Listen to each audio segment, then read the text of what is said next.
His Divine Grace A.C. Bhaktivedanta Swami Srila Prabhupada Ki Jai.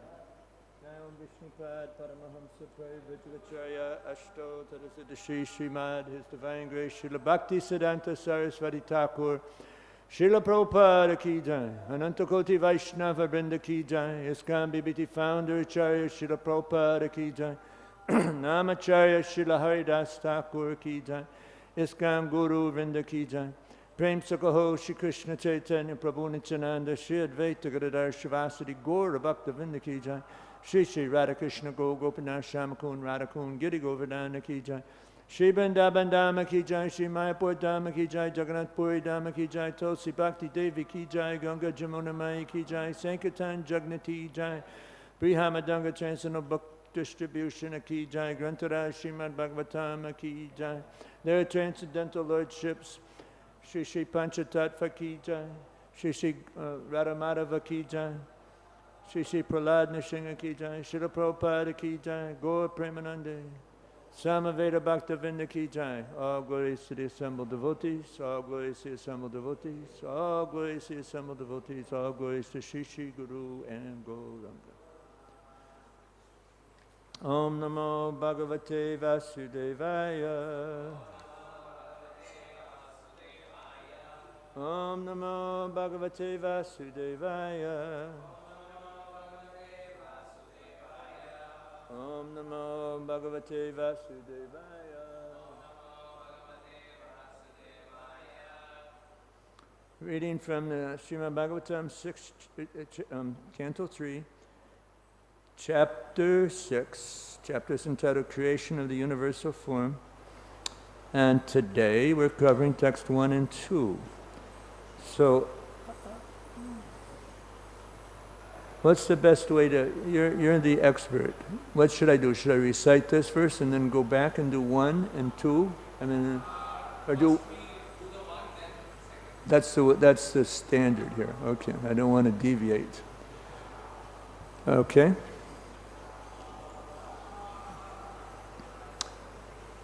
Okay, so I'll just chant the Sanskrit, and then we move ahead. ṛṣir uvāca iti tāsāṁ sva-śaktīnāṁ satīnām asametya prasupta-loka-tantrāṇāṁ niśāmya gatim īśvaraḥ. Translation: The Ṛṣi Maitreya said, "The Lord thus heard about the suspension of the progressive creative functions of the universe due to the non-combination of its potencies, such as the mahat-tattva." Purport: There's nothing wanting in the creation of the Lord. All the potencies are there in a dormant state. But unless they are combined by the will of the Lord, nothing can progress. The suspended, progressive work of creation can only be revived by the direction of the Lord.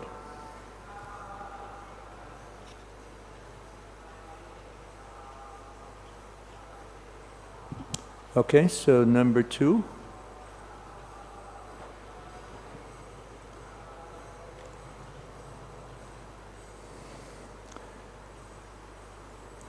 Kala-saññam tada devim ibrakshaktim urukrama trayovinam trayovim sati-tattvanam ganam yugapad afishat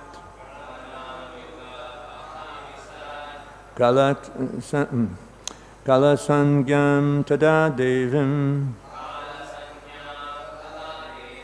ibrakshaktim urukrama trayovim sati-tattvanam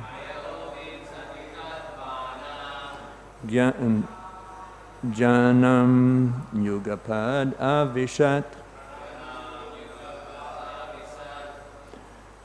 kalasanyam tada devim vibhakshantam urukrama trayovim sati tattvanam ganam yugapad avisha. Please chant.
Kalasanyam, known as Kali, Tada, at that time, Devim, the goddess, Vibrat, destructive, Shaktīnāṁ, potency, Urukrama, the supreme powerful, Trayavim Sati, 23, Tattvanam, of the elements, Ganam, all of them, Yugapat, simultaneously, Avishat, entered. Translation and purport by His Divine Grace A.C. Bhaktivedanta Swami Srila Prabhupada. The Supreme Powerful Lord then simultaneously entered into the 23 elements with the goddess Kali. His external energy, who alone amalgamates all the different elements. Please repeat. The Supreme Powerful Lord then simultaneously entered into the 23 elements with the goddess Kali. His external energy, who alone amalgamates all the different elements. Purport. The ingredients of matter are counted as 23. The total material energy, false ego, sound, touch, form, taste, smell, earth, water, fire, air, sky, eye, ear, nose, tongue, skin, hand, leg, evacuating organ, genital, speech, and mind. All are combined together by the influence of time. And they are again dissolved in course of time. Time, therefore, is the energy of the Lord and acts in her own way by the direction of the Lord. This energy is called Kali and is represented by the dark, destructive goddess, generally worshipped by persons influenced by the mode of darkness or ignorance in material existence. In the Vedic hymn, this process is described as Mula Prakritir, Avikritir, Mahat-tattva, Prakriti Vikritaya, Shapta, Sodashkash tu Vikaro, Na Prakritir, Na Vikriti Purusha. The energy which acts as material nature in a combination of 23 ingredients is not the final source of creation, the Lord enters into the elements and applies his energy called Kali. In other words, in other Vedic scriptures, the same principle is accepted. In the Brahma Samhita 5.35 it is stated,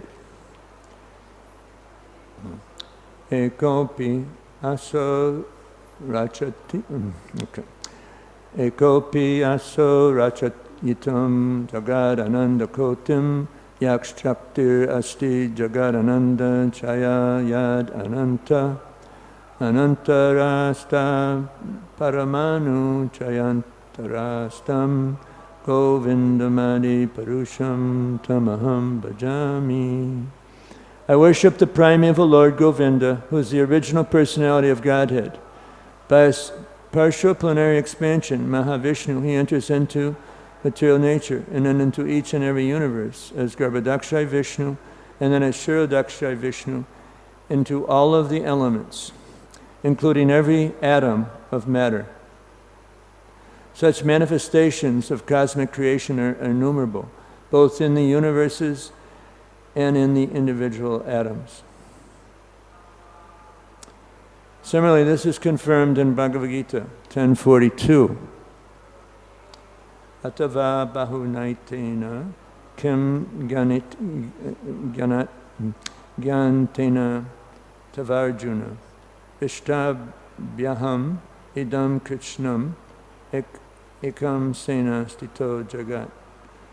O Arjuna, there is no necessity of your knowing about my innumerable energies, which act in various ways. I enter into the material creation by my plenary expansion, my partial plenary expansion, Paramatma, or the Super Soul, in all the universes and in all the elements thereof. And thus the work of creation goes on. The wonderful activities of material nature are due to Lord Krishna, and thus he is the final cause, or the ultimate cause of all causes.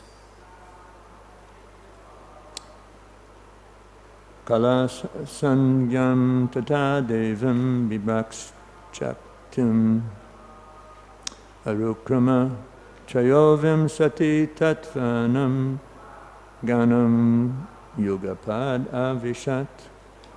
The Supreme Powerful Lord then simultaneously entered into the 23 elements with the goddess Kali, his external energy, who alone amalgamates all the different elements. Om Agyanatimirandasya Gananjana Shalakaya Chakshur Umalitam Gena Taismai Sri Gurave Namaha.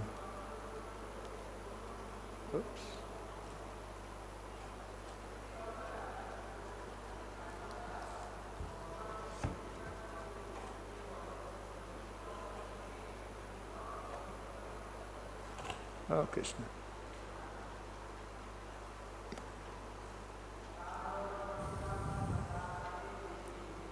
So I've been experiencing severe vipralambha bhav lately. I haven't been giving classes, too much old age, too much health challenges, too much service, too much maya, and now I'm back. Okay, so it's good to be back. And I never studied in Bhakti Vaibhava, this section. So I was trying to, catch up a little bit. I didn't read the verse in Purport, I was trying to catch up. And I took Gauranga Darshan's Darshan with his Bhagavat Subodhini.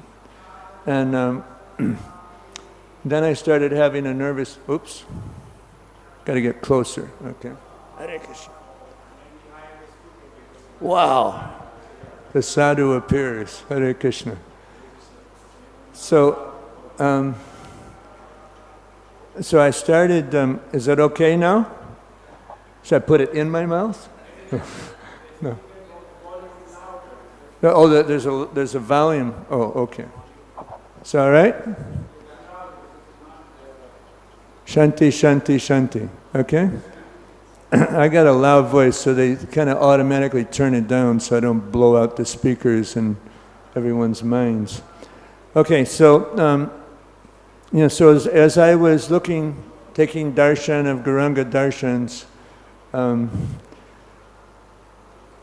compilation, to kind of simplify things, I started thinking, wow, I'm starting to have a nervous breakdown. This is very difficult, okay? There's an awful lot there. I was stretching my mind to the ultimate limits. But then I got the compassion of Srila Vyasadeva, and in the later on in this chapter, Maitreya expresses his kind of in a humble mood, his challenges in dealing with this subject matter. So this is, we go to Canto 3, Chapter 6, Text 35. O Vidura, who can estimate or measure the transcendental time, work, and potency of the gigantic form manifested by the Lord's internal potency? So this is the creation of the Virat Rupa, what we're dealing with here.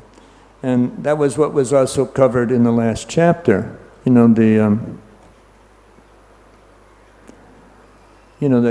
cosmic creation. In the Purport, Prabhupada, he cites Arjuna in Bhagavad Gita 11:16, O my Lord, O gigantic Vishvarupa form, O Master of the universe, I see innumerable arms, bellies, mouths, and eyes in all directions, and they are all unlimited. I cannot find the end of this manifestation, nor do I see the middle, nor the beginning. So, the Bhagavad Gita was specifically spoken to Arjuna, Krishna's dear friend.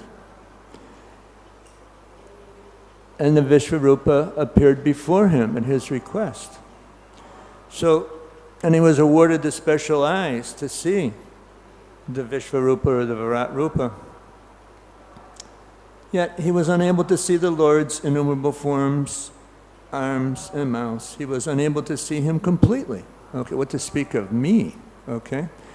And then since Arjuna was unable to estimate the length and breadth of the Lord's potency, who else would be able to do so? Okay, so it's a bit challenging. Okay, so then Maitreya goes on to say, in spite of my inability, I glorify the Lord with whatever I've been able to hear from my guru and whatever I could assimilate with my intelligence. Otherwise, my power of speaking would remain unchaste. An interesting, unchaste. Okay, so showing off the big ego, right? Okay. Maitreya's statement is that to avoid unchaste activities, he was trying to describe the unlimited glories of the Lord despite not having the ability to describe them perfectly. Okay, so that's my situation. I mean, a lot more than Maitreya. So the glorification of the Lord is not a product of research, but the result of hearing submissively from one's guru and being in Krishna consciousness, chanting really good rounds, right? Reading your japa affirmation before you begin. Right? Did you do it today? Wow. No wonder he's so good at this service. Okay, so it's not possible to repeat all that one's heard from one's spiritual master. But one can narrate as far as possible by one's honest endeavor, okay? Does not matter whether the Lord's glories are fully described, explained or not. Okay, so one can attempt to engage one's bodily, mental, and verbal activities in the transcendental glorification of the Lord. Otherwise, such activities will remain unchaste and impure. So give it everything you got, utsaha to the max, right? Okay, so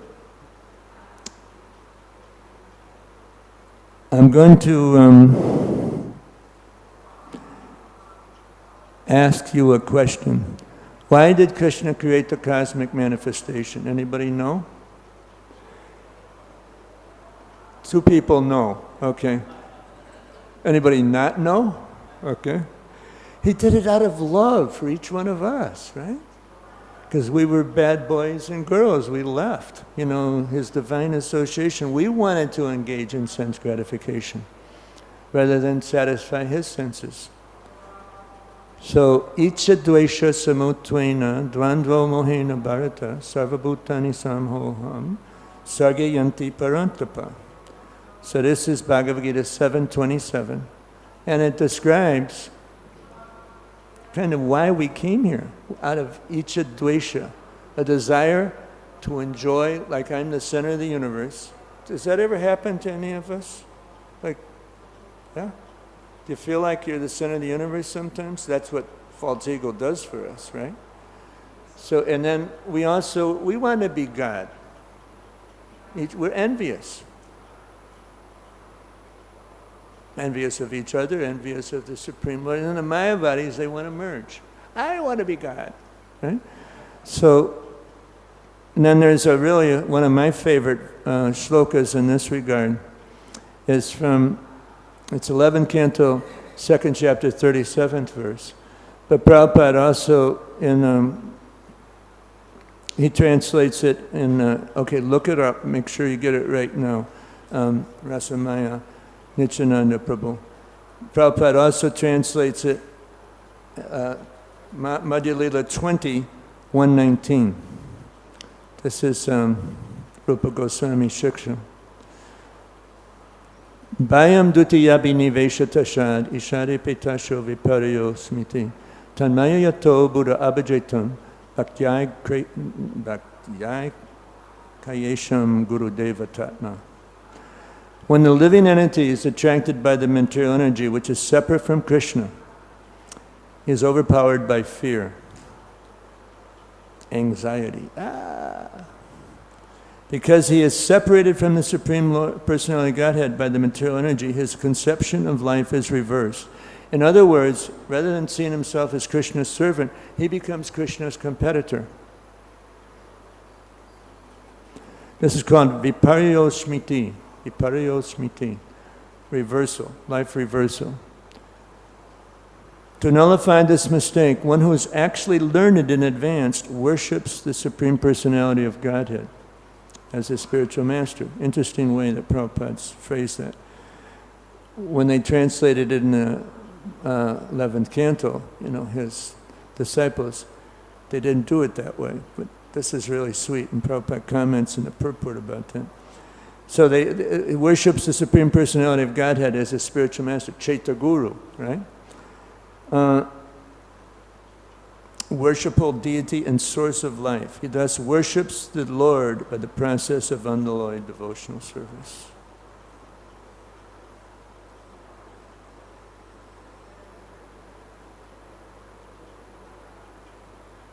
Okay, so that's what we're dealing with.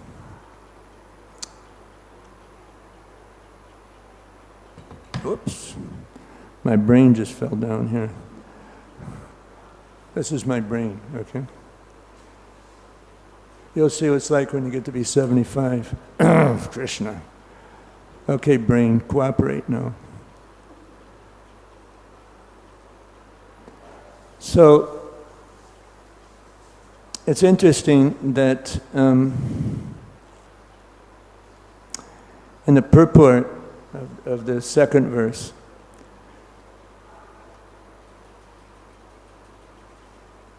okay, so wait a second.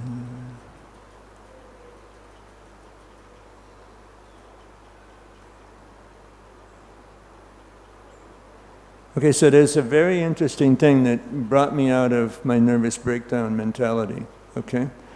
And this is, Prabhupada quotes a verse, and he translates it differently. This is from Bhagavad Gita 10:42.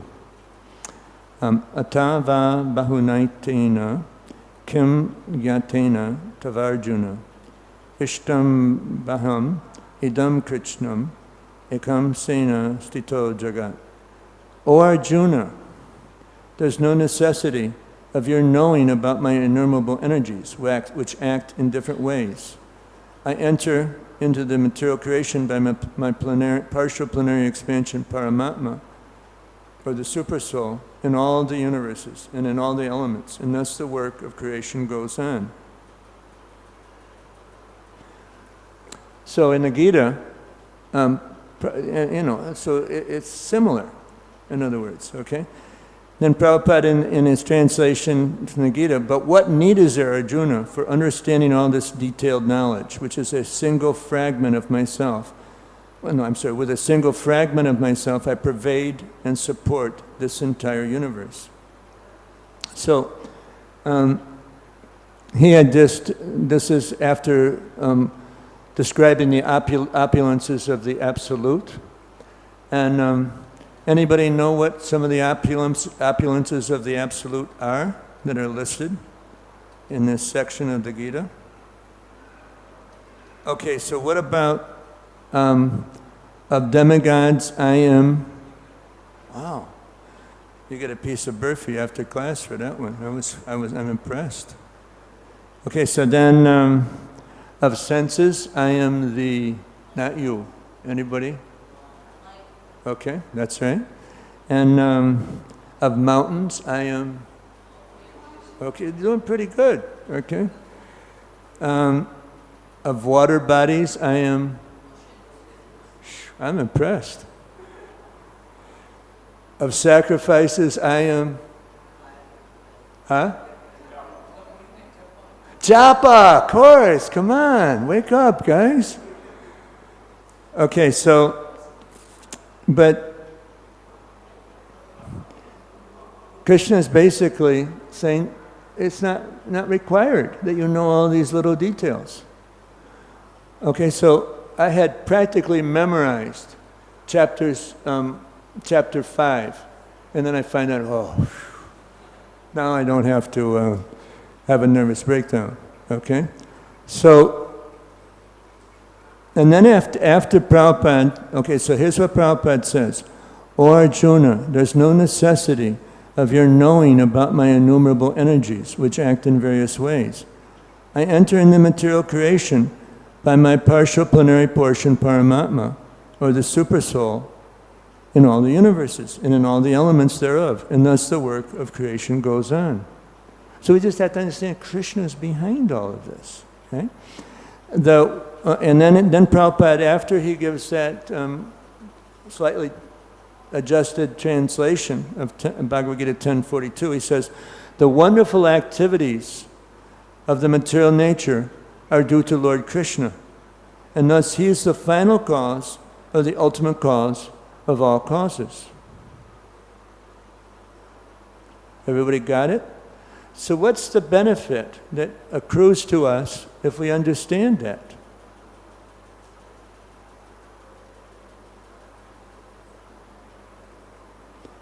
How will we benefit by knowing that, understanding Krishna's supreme position? Anybody want any burfi?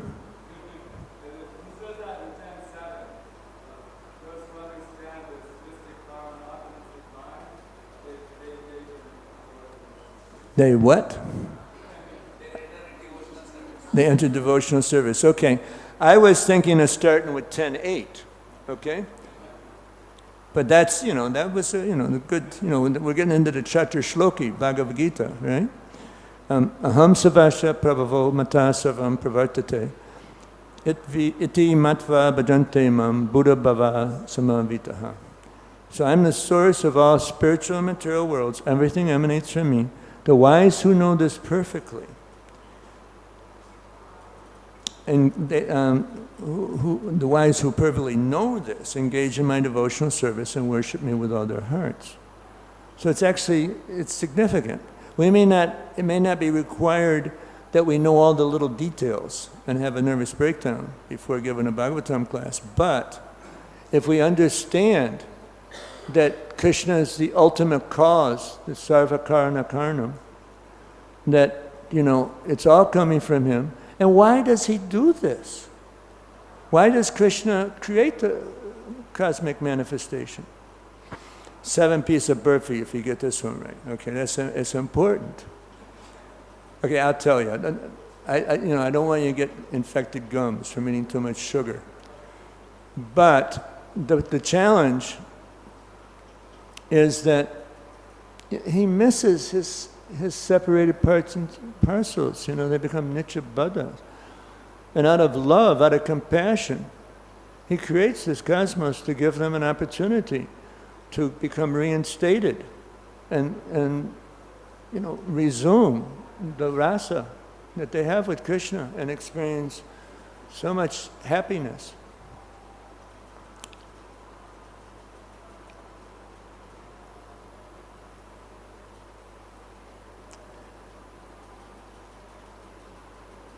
So what's a good description of this material world? Is it a place of great happiness and joy?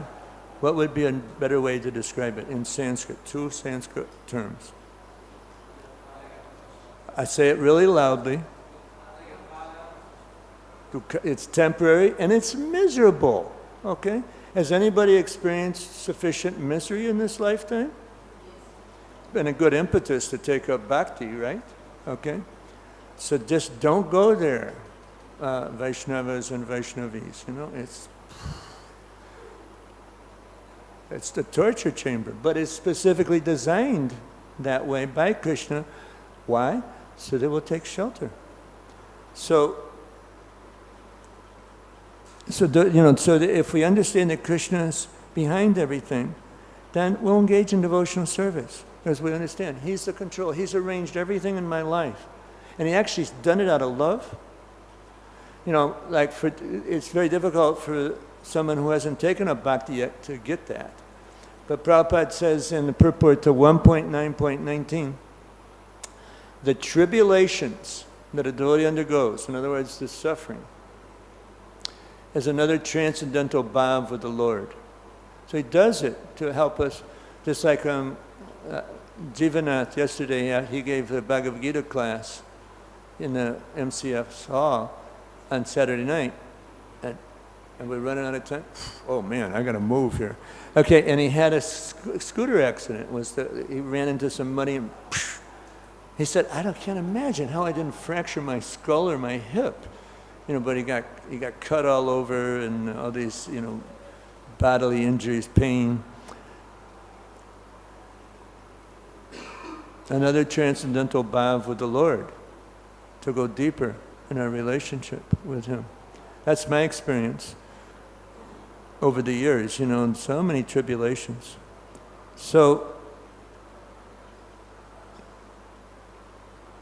to understand this, it requires bhakti, to understand that actually Krishna is behind this. Otherwise, oh, woe is me. You know, another way of putting us in the center of the universe. We get depressed and, oh, this is horrible. And then also, devotees, within the movement, there may be some big upheaval in their lives, you know, that creates a lot of distress. And because they haven't really developed expertise in understanding how to process distress, they fall into similar consciousness. Now, many of you were fortunate not to have been present. Krishna Kripa Prabhu was. Here's another Bhagavatam class speaker for you. The saffron-clad Vaishnava sitting in the back. Oh, you're here, you already lined him up. Okay, good. He's a smart guy. We used to do travel and Sankirtan together. When was that? 78, 79? 79? And I was your heavy Sankirtan leader, I think, right? You survived somehow or other.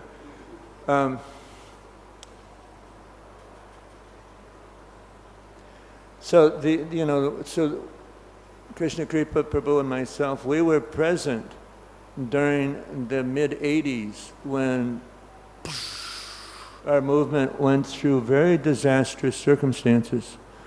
And many devotees, because of the dealings, and I'm out of here. You know, they might have gone to the Gaudiya Math, they might have gone to Ritvik, you know, so many different things, or they just stopped Krishna consciousness completely. And Vyasaki Prabhu, don't fall asleep on me, Rasamaya. No. I've told this before, I think, right? So Vyasaki Prabhu, he went worldwide and met with over 500 devotees that had stopped practicing Krishna consciousness. And do you know what he found in common in every single one of them? Okay, he knows. Krishna Kripa knows. Because he survived. He's one of the few survivors from that period. 10.14.8. They weren't able to apply the philosophy, which is so deep, so powerful, that's contained in 10.14.8. Tate nukampam sukshamikshamano bunjani vatmakritam vipakam redvag vapabir vridan namaste javetayo muktipade sadayabak. One who tolerates all kinds of adverse conditions, understand they're coming about as a result of one's past misdeeds, and goes on rendering service with body, mind, and words, offering obeisances to the Lord from the core of his heart, then he becomes eligible to enter into pure devotional service. He's a survivor. And he actually, I learned this verse shortly after I had my first maha test. Okay, and it actually took place in Mayapur. The first time I visited I'm not going to go into the details. It was heavy, and on Gaur Purnima I was thinking, do I really want to be part of this movement, So when I got back to America, there was a sannyasi who's not active anymore, but he suggested, I got revealed my mind to him, and he suggested that you learn the shloka. Okay, so I learned it, and a few things happened after that. But then, a couple years later, I was in Vrindavan and I got so sick, okay? I took shelter of Hansarupa Prabhu, who built a samadhi in Vrindavan, and he got me chanting 16 rounds on my second day, my first full day in the movement, okay? So he was my kind of like Atma Pradakshika guru, and once in a while, Prabhupada was the one who brought me all these miracles, but anyway, he just gave me some little tips on, because I had severe blood dysentery. I actually lost about 25 kgs in 3 weeks. And I won't go into the gory details of it, but it was heavy. And I spent most of my time in the latrine, and I had excruciating pain. It probably was comparable to the pain of labor, for childbirth. It was heavy, And what I would do is I would recite this shloka in my mind, and I just felt so blissful in spite of such, horrible circumstances that I was in, anyway. So it works. But the point is that many devotees don't even know the shloka, what to speak of applying it in their life, and then when the mishaps come, here we go. They just kind of resign themselves to, let me just go back to square one, and get beaten around by the material energy. I mean, ultimately, many of those came back. Some came, not many, some came returned. They learned their lesson out there. So there's deep shelter in our philosophy. 3 times I taught a seminar called the Transcendental Judo Seminar. Now let's say, I do something wrong in a Bhagavatam class, and Rasamani Nityananda comes over to punch me in the nose, okay?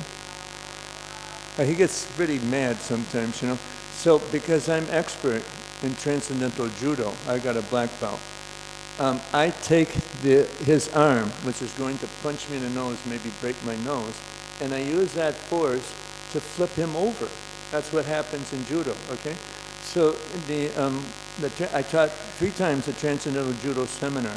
It was actually the first 4 lessons in Nectar Devotion. So how to process distress. So, and it was, how you can take, I kind of used the example of this big, first major episode, with the blood dysentery in Vrindavan. This is pre-bottled water days, and the boys would tell you, you can get water over the Gurukul, it's fine, you won't get sick. And so at any rate, you know, it's very powerful. Rather than feeling, you know, feeling all despondent and all distressed, one can actually experience high levels of bliss. And the door needs to be closed. So that's the transcendental judo. You know, you can flip over the distress. Understand, this is actually Krishna. He's loving me. But, you know, when I said this to, actually Prabhupada once told Giriraj Swami, Giriraj Swami used it in one of his Nectar Devotion classes. And Prabhupada told Giriraj Swami, because he was inquiring about the distresses everybody undergoes, and Giriraj Swami said, Krishna takes charge of your sinful reactions and helps them, uses them to help you advance. And he also mitigates them. But he gives you enough, so Krishna, you know, you take deep shelter. Like I was with the blood dysentery, you know, it was really a remarkable experience. But that was a very transformational experience for me, so that many different times I went through challenging circumstances, but was able to keep going with bhakti. So, how did I get off on that tangent, you know? But that the material world is an expression of Krishna's love for his jivas.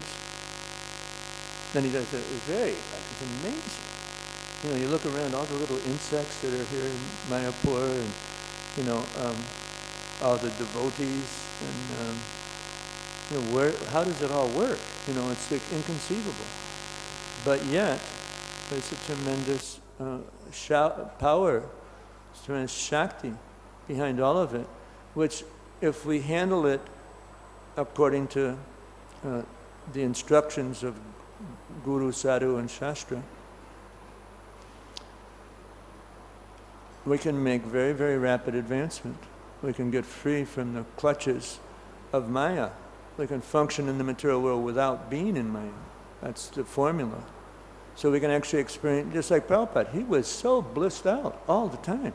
And anybody that came in contact with him experienced that bliss. That's why, you know, I mean, so many devotees, when they told me about their first experience with Prabhupada, it was like, oh, amazing, you know, and they just surrendered completely, because they understood this is a very, very elevated soul, and he's here to help me out of his love and compassion. Okay, so any questions, comments, or rotten tomatoes you'd like to throw here? Okay. If not, we can keep going. We can go back and I'll show you everything I learned about the 5th chapter. Okay. Questions, comments? Chastisements? Yes, Mataji. Microphone, please.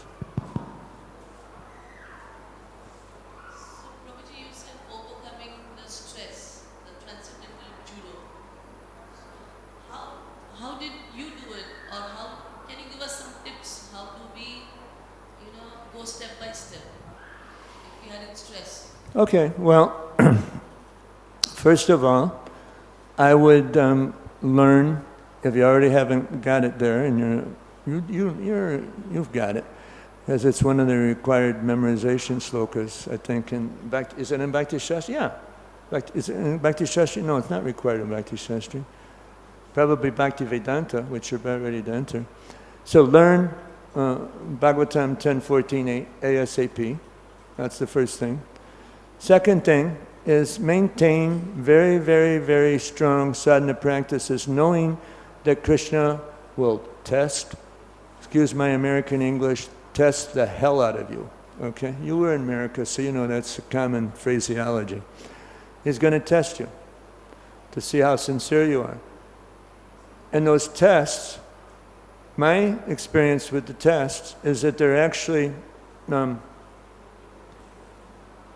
facilities for accelerating your spiritual advancement.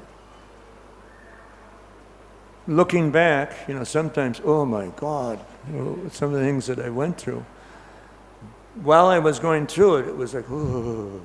But looking back, because I tried my best to handle it properly, according to Sadhu Shastra and Guru, Sadhu and Shastra, I passed through them, and there were times of tremendous devotional growth. So I was actually quite appreciative of the facility that Krishna had provided for me.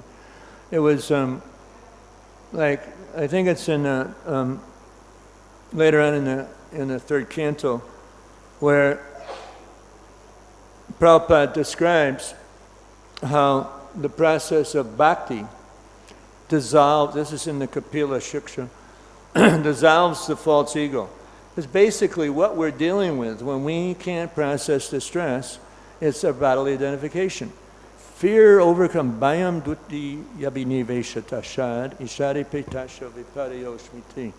That's a really nice verse to understand, you know, how the bodily conception, which is our number one challenge, gives us great difficulty in functioning in the material world in a Krishna conscious modality, because we're just pulled back into the bodily consciousness. Aham mameti. This is mine. You know, I'm the controller. I'm the most important person in the universe. This is what the bodily conception does to us. So the number one factor in freeing oneself from the bodily conception, which also gives us access to a much deeper understanding of philosophy, is, does anybody want to guess what is in this old man's mind? Yes, japa, he knows. So, you know, chanting, you know, Srila Prabhupada in the Purport to Madhya 22:113, famous verse, Smartavya sadatam Vishnur Vishmartavyo najatuchit sarve vidhi nisheda shur etayor eva kinkara. One should always remember Krishna, and one should never forget him. And all the rules and regulations are simply servants of these two principles. And then Prabhupada in the Purport, he elaborates that of all the instructions of the spiritual master, the chanting of 16 rounds is the most essential. So it deserves the highest priority. Our whole life should be dedicated to chanting good rounds. In other words, we don't eat maha meal before we take rest, so we're engaged in dive bomber japa, you know, banging our head against the microphone. And we're very careful. Inattention, pramada, is the root cause of all the other offenses. That's inattention. But outside of inattention, the other offenses mainly are committed outside of the japa session. So, gramya kata, this guy, what a nonsense, you know, like Vaishnava aparad, you know, not dealing properly with devotees, not respecting them. That's the number one cause of challenges, you know, in processing distress. We get heavy reactions for them.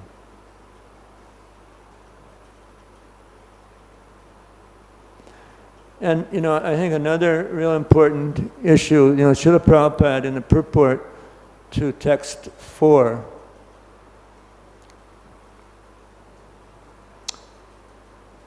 of Nectar of Instruction, Dadati Pratigrinati Guyam Makyati Prichati Bhunkte Bhajayate Chaiva Sadvidhim Priti Lakshanam, describing the 6 loving exchanges between devotees, that he actually created ISKCON as a facility for devotees to engage in these six loving exchanges. And by doing this, one can come to the platform of spiritual perfection. Prabhupada says this. So the association of devotees is absolutely essential.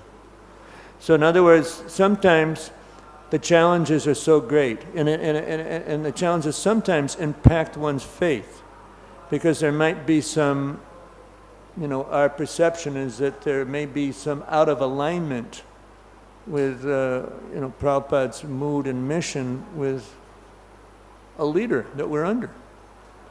This happened. This was a big thing that took place in the mid-'80s. You know, when so many of the Zonlacharya just left, they fell down. So that sometimes creates big upheavals in our faith.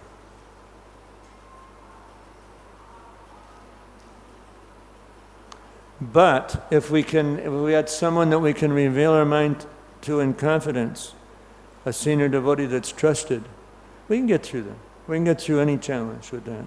It's these are loving exchanges. It's actually out of love, that a devotee will help another devotee or come to another devotee.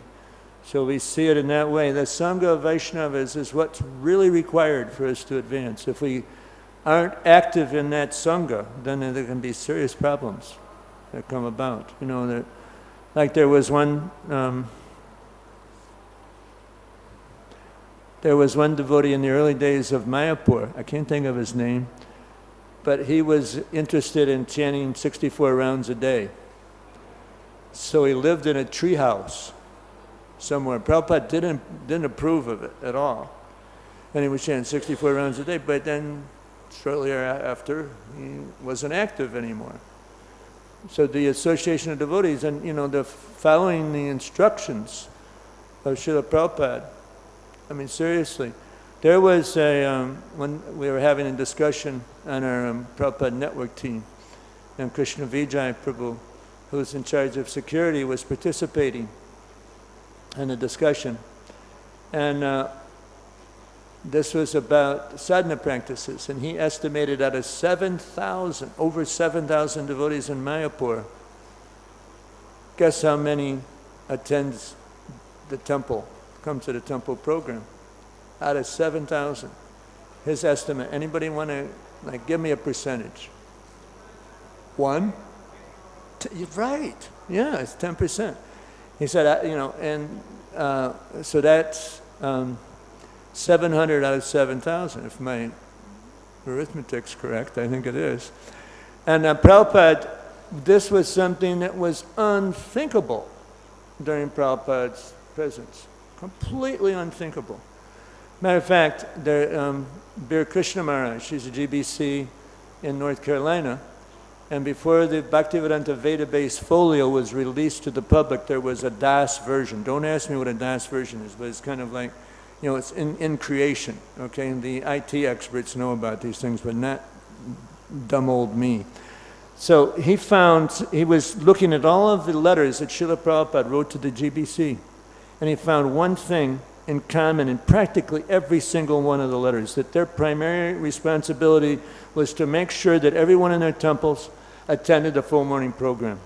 It was amazing, the atmosphere that was created by that. The love and the affection and the enthusiasm to push the movement on. I remember, when my first service when I joined the 55th Street Temple in New York, this 11-story building in Midtown Manhattan, and they had Krishna Kripa was there. Remember that, right? And the temple room, they had all these beautiful paintings of Krishna Lila on the wall. They were so well done. And I remember, the Sankirtan leader, he appointed an assistant to be at the door to make sure no one left the temple room unless they had a real good reason, like they had to go to the latrine or something like that, So, and I used to chant japa with Pragosh Prabhu. He was like one of the biggest book distributors in the movement's history. And I'd walk around with him, and I was just so blissed out, just chanting, giving out my whole heart to the holy name. And so that's the number one factor to get free from the bodily conception, because it's the bodily conception that distracts us from strictly following Krishna's instructions and Prabhupada's instructions. So whatever we can do to get out of the bodily platform, is significant. But the main thing is the japa, the association of devotees, strictly following as best we can, Prabhupada's instructions. He's the one with the Shakti. He spread Krishna consciousness all over the world. He did that. It was superhuman, not possible. And everyone thought it wasn't possible. The whole Gaudiya Math, it wasn't. They didn't want to help him.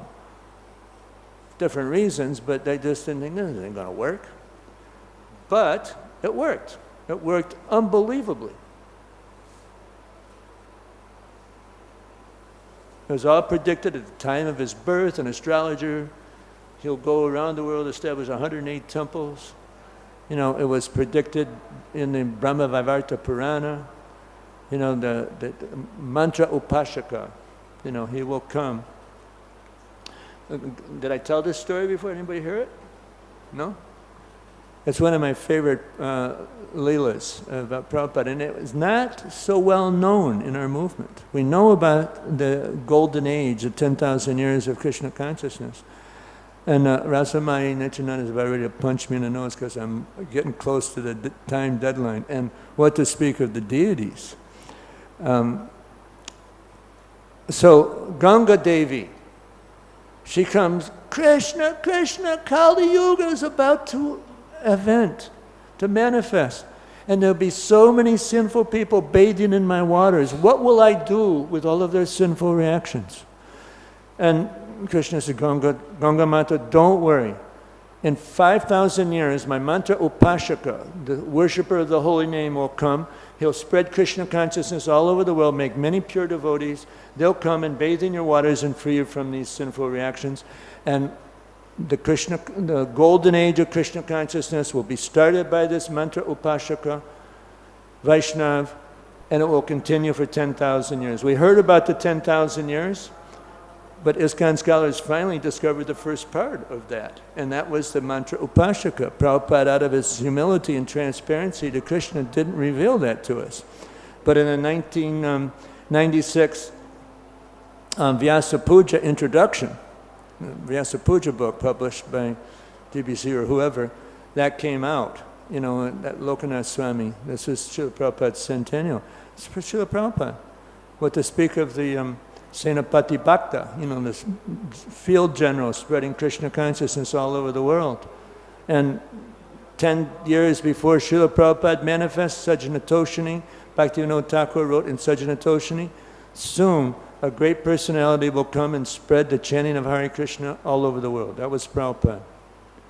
So we are so fortunate. So we got to take deep shelter in our relationship with Srila Prabhupada. Many devotees don't quite get it. You know, he's the preeminent Shiksha Guru for every devotee in ISKCON, and when devotees access that Shakti, their minds will be blown. It's so powerful. Tigache? Okay. Thank you, Ṛṣi Maitreya Nityananda. Hare Krishna. Srila Prabhupada ki. Oh, one last thing. I do have some japa affirmations for those that don't have it. I've got it in Bangla, I've got it in Hindi, I've got it in English, and so if you don't have one, get one, okay? It's important for you. And you know, they're worth about 5 lakhs, but you just have to give your heart to Krishna. And this book will help you do it. You want one for this? You got one yet? Native tongue Bangla, Hindi, English? You don't have one? Okay. Well, for you? 5 lakhs, but we'll give you a discount. Just give your heart to Krishna. Too young? Okay. You read it to them. Bangla? Okay. Oops. There we go. No, I don't. Where's my Bangla? Yeah. All right, Prabhu. Go for it.